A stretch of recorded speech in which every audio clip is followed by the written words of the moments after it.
ஆண்டவரும் இரட்சகருமாகிய இயேசு இனிய நாமத்தில் ஒவ்வொருவருக்கும் அன்பின் வாழ்த்துதல்கள்.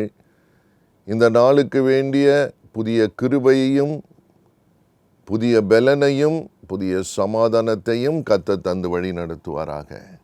நம்முடைய தியானத்துக்கென்று சங்கீதங்களின் புத்தகம் 29ஆம் அதிகாரம் 11ஆம் வசனத்தை கவனிக்கிற போது வேதம் சொல்லுகிறது, கர்த்தர் தமது ஜனத்திற்கு பலன் கொடுப்பார். கர்த்தர் தமது ஜனத்திற்கு சமாதானம் அருளி அவர்களை ஆசீர்வதிப்பார். நம்முடைய கர்த்தர் சமாதானத்தை அருளி ஆசீர்வதிக்கிற தேவன். பலவிதமான ஆசீர்வாதங்களுக்காக நாம் காத்திருக்கிறோம். மேலான ஒரு ஆசீர்வாதம் தேவ சமாதானம். பிரியமானவர்களே, வேதம் சொல்லுகிறது, இந்த சமாதானத்தை தந்து கர்த்தர் ஆசீர்வதிக்கிறார். சமாதானம் இல்லாமல் அலைகிற எத்தனையோ கோடிக்கணக்கான பேர் இந்த உலகத்தில் இருக்கிறார்கள். பிரியமானவர்களே, எத்தனை வாழ்க்கையிலே கலக்கங்கள், பயங்கள், இவைகளெல்லாம் ஒருவருடைய பலனை இழந்து போக பண்ணுகிறது. கவலைகள், கலக்கங்கள், பயங்கள். ஆனால் தேவன் சொல்லுகிற வார்த்தையை பாருங்கள், அவர் சமாதானத்தை அருளி அவர்களை ஆசீர்வதிப்பார். கர்த்தருக்கு ஸ்தோத்திரம். கேட்டுக்கொண்டிருக்கிற அன்பார்ந்த சகோதரனே, சகோதரியே, உங்கள் உள்ளத்திலேயும் உங்கள் இல்லத்திலேயும் தேவன் தமது சமாதானத்தை அருளி ஆசீர்வதிக்கிறேன் என்று சொல்லுகிறார். எத்தனை பாக்கியம்! நீங்கள் கவனித்து பாருங்கள், யாருக்கு சமாதானம் இல்லை என்றால், ஏசாயா 57, 21, 48ஆம் அதிகாரம் 22ஆம் வசனம் எல்லாம் சொல்லுகிறது, துன்மார்க்கருக்கு சமாதானம் இல்லை, தேவனை விட்டு விலகுகிறவர்களுக்கு சமாதானம் இல்லை, கர்த்தரை சொந்த இரட்சகராய் ஏற்றுக்கொள்ளாமல் தூரமாய் இருக்கிறவர்களுக்கு வாழ்க்கையில் அநேக சமாதான குறைவுகள் காணப்படுகிறது. ஆனால் தேவன் தம்முடைய பிள்ளைகளுக்கு சமாதானத்தை அருளி ஆசீர்வதிப்பேன் என்கிறார். பிரச்சனைகள் இல்லாத வாழ்க்கை சமாதானம் என்று சொல்லவில்லை, வேதம் அப்படி சொல்லவில்லை. It is not the absence of problems that is peace. இல்லைங்க, சமாதானம்னா பிரச்சனையே இருக்காது, போராட்டமே இருக்காதுன்னு ஆண்டவர் சொல்லவே இல்லை. பிரச்சனைகளின் ஊடே, போராட்டங்களுக்குள்ளேயே ஒரு சமாதானத்தை தேவன் தருகிறார். It is not the absence of problems, but the presence of God that gives you and keeps you in peace. கர்த்தருக்கு மகிமை உண்டாகட்டும். யோவான் 16ஆம் அதிகாரம் 33ஆம் வசனத்திலே இயேசு சொன்ன வார்த்தை, இந்த உலகத்திலே உங்களுக்கு உபத்திரம் உண்டு, ஆனாலும் திடன் கொள்ளுங்கள், நான் உலகத்தை ஜெயித்தேன் என்று சொல்லுகிற ஒரு நல்ல இயேசுநாதர் நமக்கு இருக்கிறார். உலகத்தை ஜெயித்தவர், போராட்டங்கள் நடுவிலே, பிரச்சனைகள் நடுவிலே உலகத்தை ஜெயித்தவர் உங்களோடு என்னோடு கூட இருந்தால், நாமும் கூட சமாதானத்தோடே ஜெயிக்க கர்த்தர் உதவி செய்வார். உண்மை.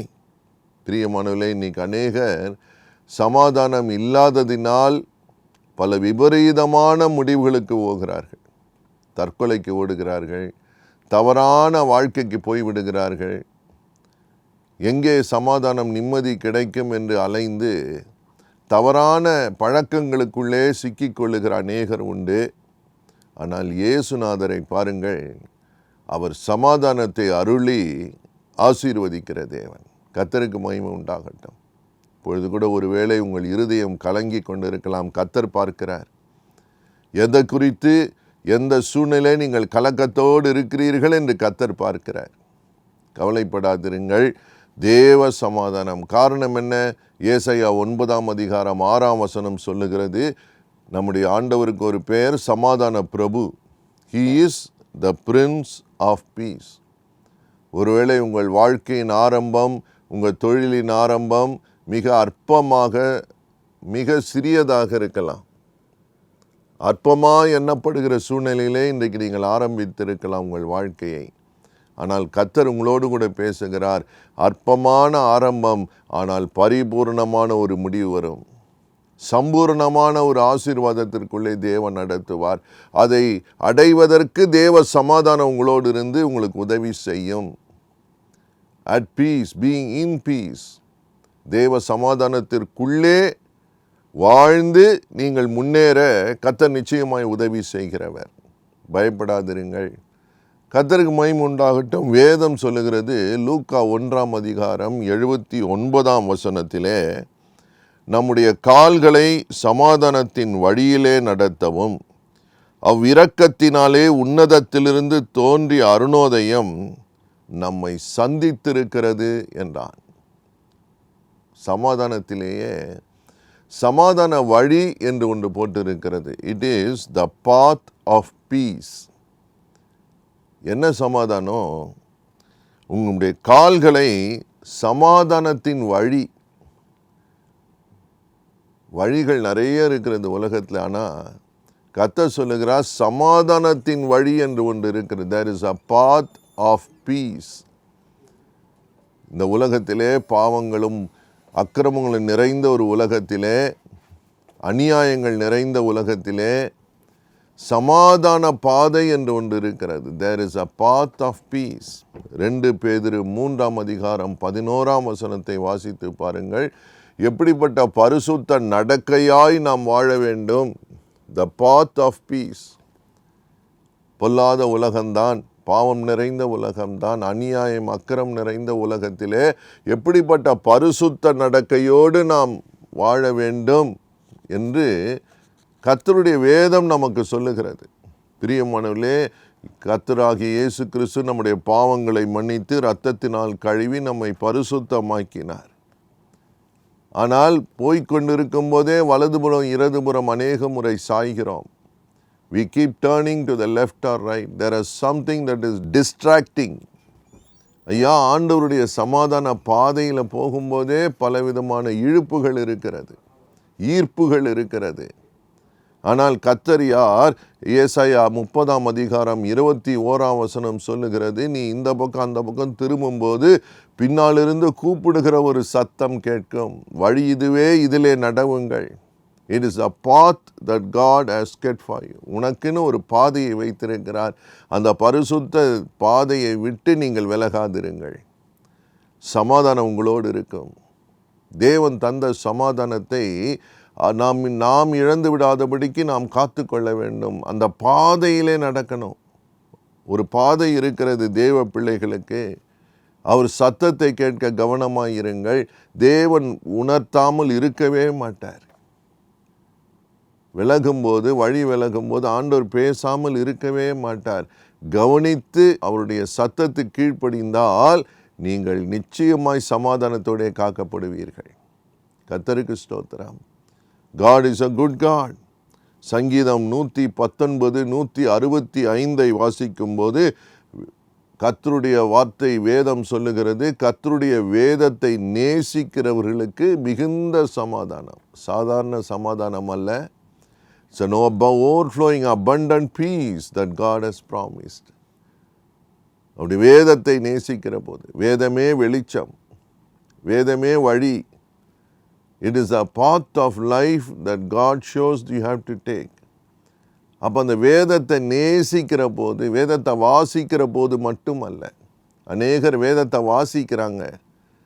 இன்னைக்கு கர்த்தர் உங்களை பார்த்து கேட்குற, நீங்கள் வேதத்தை வாசிக்கிறீங்களா அல்லது நேசிக்கிறீங்களா? வாசித்தால் தான் நேசிக்க முடியும். நீங்கள் வாசியுங்கள். நேசிக்கிற ஒரு வேதமாக இது இருக்கட்டும். How much do you love the word of God? கர்த்தருடைய வேதத்தை நேசிக்கிறவர்களுக்கு மிகுந்த சமாதானம். எவ்வளவு தெளிவாக ஆண்டவர் எழுதியிருக்கிறார். கர்த்தருக்கு ஸ்தோத்திரம். உங்கள் சமாதானத்தை யாரும் கெடுக்க முடியாது. தேவன் தருகிற சமாதானம். கர்த்தருக்கு மகிமை உண்டாகட்டும். யோனா என்கிற ஒரு தீர்க்கதரிசி கர்த்தருடைய சத்தத்தை கேட்டு வழி விலகி போகும்போது தேவன் திரும்ப பேசுகிறார். Always God gives a second chance. He is not a God of second choice. He is a God of second chance. ஐயா, வாழ்க்கையில் இன்னொரு வாய்ப்பை தேவன் தர விரும்புகிறார் திரும்புவதற்கு. To come back to the right path. ஆரம்ப வசனத்தை நீங்கள் கவனிக்கணும், சமாதானத்தின் வழிகளிலே நம்ம வழி விலகி போனோம். கர்த்தருடைய பிள்ளையே, நீ வழி விலகினாய். இன்னைக்கு இன்னொரு சான்ஸை தேவன் தரேன் என்று சொல்லுகிறார். God gives you another chance. Come back. அவர் சத்தத்துக்கு கீழ்ப்படிந்தா போதும். You will be put on track on the path of peace. கர்த்தருக்கு மகிமை உண்டாகட்டும். பிரியமானவர்களே, வேதம் சொல்லுகிறது, தேவன் ஒரு ராஜா மனாசே என்கிற ராஜாவோடு பேசினார். ஆனால் அவன் செவி கொடாமற் போனான் என்று வேதம் சொல்லுகிறது. 2 நாளாகமம் 33ஆம் அதிகாரம் 10-11 வசனங்கள் சொல்லுகிறது. கர்த்தர் பேசியும் செவி கொடாமல் போனவர்கள் இருக்கிறார்கள். They lost their peace totally. சமாதானத்தின் பாதையை தேவன் வைத்திருக்கிறார். பிரியமானவர்களே, நடக்கைகளிலே சமாதானம். தேவ சத்தத்தை கேட்க கவனமாயிருங்கள். தேவன் எச்சரிக்கிறார். பல நேரங்களிலே தாம் பிள்ளைகள் சமாதானத்தை இழந்துவிடக்கூடாது என்று கவனமாயிருக்கிற தேவன். ஒரே ஒரு தவறான சிந்தைக்கு நீங்கள் இடம் கொடுத்தால் போதும். தவறான ஒரு வார்த்தை, தவறான ஒரு பார்வை, தவறான ஒரு பேச்சு, தவறான ஒரு சிரிப்பு, தவறான ஒரு முக பாவனை, it may lead you to disaster. பிரியமானவர்களே, கர்த்தர் நல்லவர். He paid a price. நீங்கள் வேதத்தை வாசித்து பாருங்கள். ஏசாயாவின் புத்தகம் 53ஆம் அதிகாரம் 5ஆம் வசனம் சொல்லுகிறது, நமக்கு சமாதானத்தை உண்டு பண்ணும் ஆக்கினை அவர் மேல் வந்தது, அவருடைய தழும்புகளினால் சுகமாகிறோம்.